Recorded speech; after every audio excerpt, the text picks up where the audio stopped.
It was about 5 years ago now that I was totally depressed. I was lonely, I was anxious, I had no motivation, I didn't even want to get out of bed. If you've ever struggled with depression, you know it's like this mist or this dark fog that you can't seem to swim out of. It's as if the more you fight it, the more it swallows you.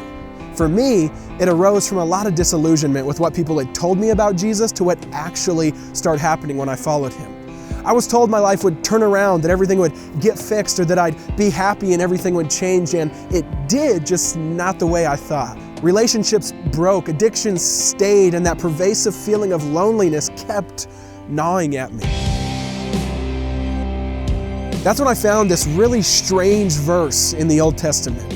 Talking about Israel, in the book of Hosea, God says, "Therefore I am now going to allure her. I will lead her into the wilderness and I will speak tenderly to her." I mean, how weird is that verse? Wilderness was dark, it was dry, it had no life, it just represented death, ache, decay, and pain, and yet God said he was going to allure them there. There's this romance where he says, "I'm willing to lead them into the wilderness and speak tenderly to them."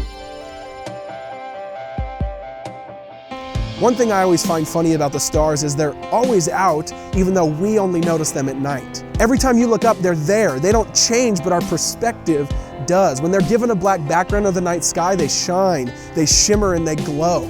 It's as if there's this particular glory that only emanates when darkness shows up. It's as if sometimes there's things we can only see in the dark. The dark reveals this beauty that we wouldn't have been able to see otherwise, and maybe that's God. Maybe instead of cursing the wilderness or the dry season or thinking something is wrong with us, maybe instead we look up and we see his glow. Maybe he has a special display for us at night, and maybe he shines even brighter when we feel like everything is going crazy, and maybe all we have to do is keep looking up. Some friends of mine, they have this song where they say this line, "We fix our eyes on what we know is true.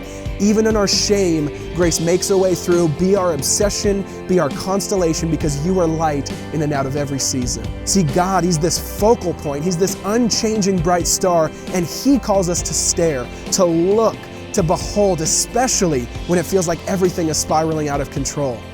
Because if you think about it, one thing we all know is that sometimes, if you really want to see the stars in all their glory, you have to go out into the wilderness.